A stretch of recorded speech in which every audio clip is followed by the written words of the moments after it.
Hello, this is Mr. Wolff, and we are continuing on with Clive Barker's The Thief of Always, and we are on to Chapter 14, Time Was.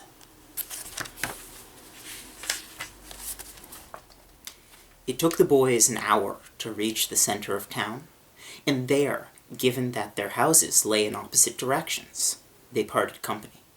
They exchanged addresses before they did so, promising to contact each other in a day or two, so that they could each support the other's account of the holiday house.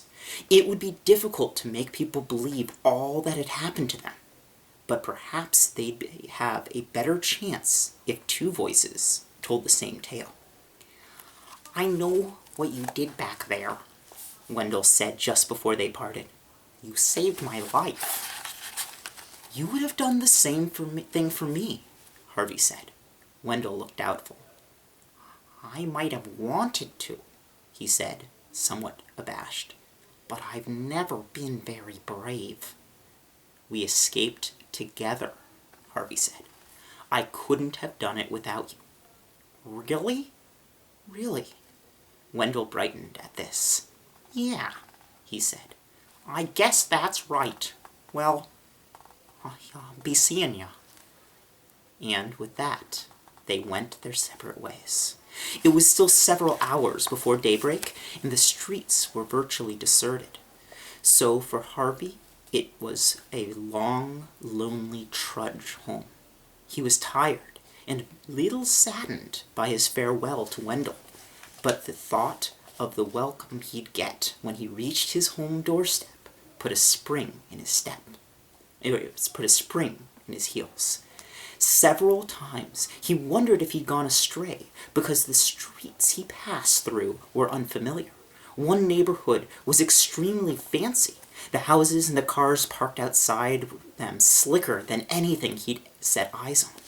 Another was virtually a wasteland, the houses half rubble, the streets strewn with garbage. But his sense of direction served him well. As the east began to pale and the birds in the trees started their twitterings, he rounded the corner of his street.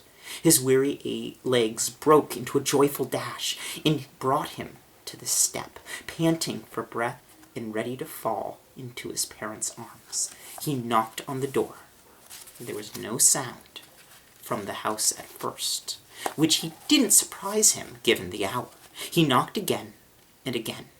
Finally, a light was turned on, and he heard somebody coming to the door. "Who is it?" said his father from behind the closed door. "Do you know what time it is?" "It's me," said Harvey. Then came the sound of bolts being drawn aside, and the door was opened a crack. "Who's me?" said the man, peering out at him. He looked kindly enough, Harvey thought, but it wasn't his father.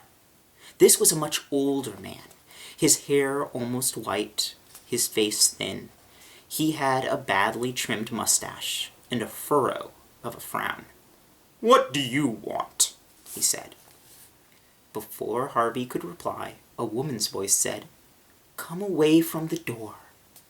He couldn't see the second speaker yet, but he caught a glimpse of the wallpaper in the hallway and the pictures on the wall. To his relief, he saw that this was not his house at all. He'd obviously made a simple mistake and knocked on the wrong door. "I'm sorry," he said, backing away. "I didn't mean to wake you up." "Who are you looking for?"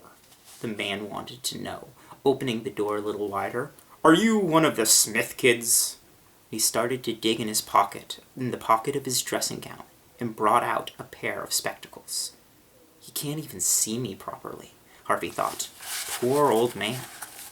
But before the spectacles reached the bridge of the man's nose, his wife appeared behind him, and Harvey's legs almost folded up beneath him at the sight of her. She was old, this woman, her hair almost as colorless as her husband's, and her face even more lined and sorrowful. But Harvey knew that face better than any on earth. It was the first face he'd ever loved. It was his mother. "Mom?" he murmured. The woman stopped and stared out through the open door at the boy standing on the step, her eyes filling up with tears. She could barely breathe the words she said next. "Harvey? Mom? Mom, it is you, isn't it?" By now the man had put on his spectacles and peered through them with his eyes open wide. "It's not possible," he said flatly. "This can't be Harvey." "It's him," said his wife. "It's our Harvey. He's come home." The man shook his head. "After all these years?" he said. "He'd be a man by now. He'd be a grown man. This is just a boy." "It's him, I tell you." "No," said the man, angry now. "It's some prank. Somebody trying to break our hearts, as if they're not broken enough." He started to shut the door, but Harvey's mom caught a hold of it. "Look at him," she said. "Look at his clothes. That's what he was wearing the night he left." "How do you know?" "You think I don't remember?" "It's 31 years ago," said Harvey's father, still staring at the boy on the step. "This can't be—" He faltered as slow recognition spread over his face. "Oh, my lord," he said, voice dropping to a hoarse whisper. "It is him, isn't it?" "I told you," his wife replied. "Are you some kind of ghost?" he asked Harvey. "Oh, for goodness sake," Harvey's mom said. "He's no ghost." She slipped past her husband and out onto the step. "I don't know how it's possible, and I don't care," she said, opening her arms to Harvey. "All I know is our little boy's come home to us." Harvey couldn't speak. There were too many tears in his throat, and in his nose, and in his eyes. All he could do was stumble into his mother's arms. It was wonderful to feel her hand stroke his hair and her fingers wipe his cheeks. "Oh, Harvey, Harvey, Harvey," she sobbed. We thought we'd never see you again." She kissed him over and over. "We thought you'd gone forever." "How is this possible?" his father still wanted to know. "I kept praying," his mother said. Harvey's had another answer, though he didn't voice it. The moment he'd set eyes on his mother, so changed, so sorrowful, it was instantly clear what terrible trick Hood's house had played upon them all. For every day he'd spent there, a year had gone by here in the real world. Every morning, while he'd played in the spring warmth, months had passed. In the afternoon, while he lazed in the summer sun, the same. Those haunted twilights, which had seemed so brief, had been another span of months, as had the Christmas nights full of snow and presents. They'd slipped by so easily, and though he'd only aged a month, his mom and dad had lived in sadness for 31 years, thinking that their little boy had gone forever. That had almost been the case.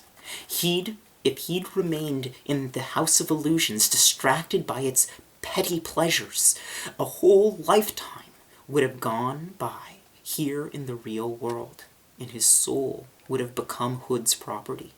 He would have joined the fish, circling in the lake, and circling and circling. He shuddered at the thought. "You're cold, sweetie," his mother said. "Let's get you inside." He sniffed hard and cleared his tears with the back of his hand. "I'm so tired," he said.